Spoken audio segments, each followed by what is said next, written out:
Alright, welcome. We're going to do a quick tutorial on how I bottom bounce and what I use. So I just got this rod last year. It's the Abu Garcia Zata.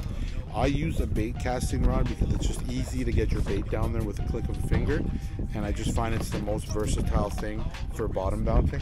I just bought these. These actually work pretty well. They're made by Northland. They're slick sticks, and actually they're made of aluminum. Actually, no, I think it's steel, but it's stainless steel. The nice thing about this is when you hit rocks, it gives a little ting and it does attract the fish. And then what I use is I make my own baitfish spoons with a baitfish bottom bouncing worm harness rig.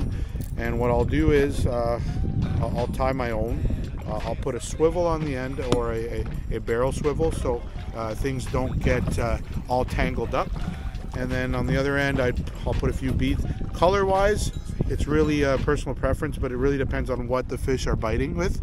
If you look here, I usually put the worm so there's not too much trailing on the end, maybe like an inch to half an inch max, I'd say, past the last hook.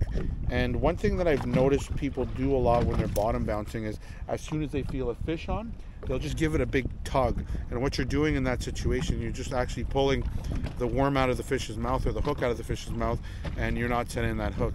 So what I like to do is usually I'll as soon as I feel a bite, I'll let the fish take it, and I'll leave my arm extended. And as soon as I feel like if it's in the fish's mouth, because the fish will nibble on it and taste it and follow it.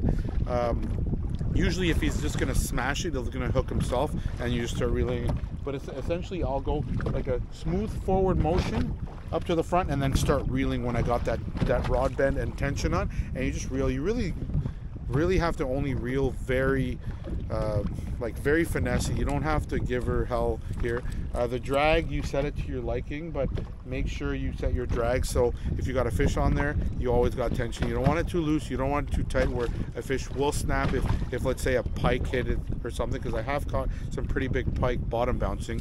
But if a pike just smashes in, you got too much tension on there, you will obviously get a snap.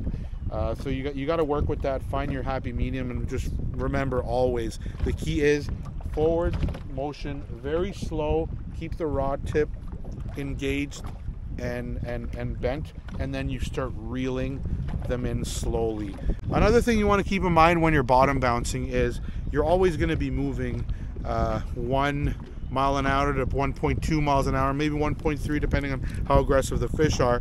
So when you're setting that hook in the forward motion, the reason you don't really need to set that hook like a madman is you already got momentum. You're also going, usually bottom bouncing is better when you're going against current, depending on how much current you have, but either way you're always moving. So when you do that forward motion, you really nestle that hook into the fish slowly.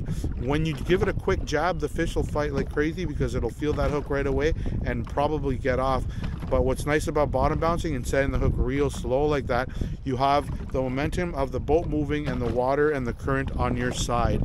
Bass fishing, you just forward slow motion towards the front, keep that rod tip bent and start reeling, and 99% of the time you will catch that fish as long as you follow those steps. But yeah, so that's how I bottom bounce, and maybe let me know what you think in the comments.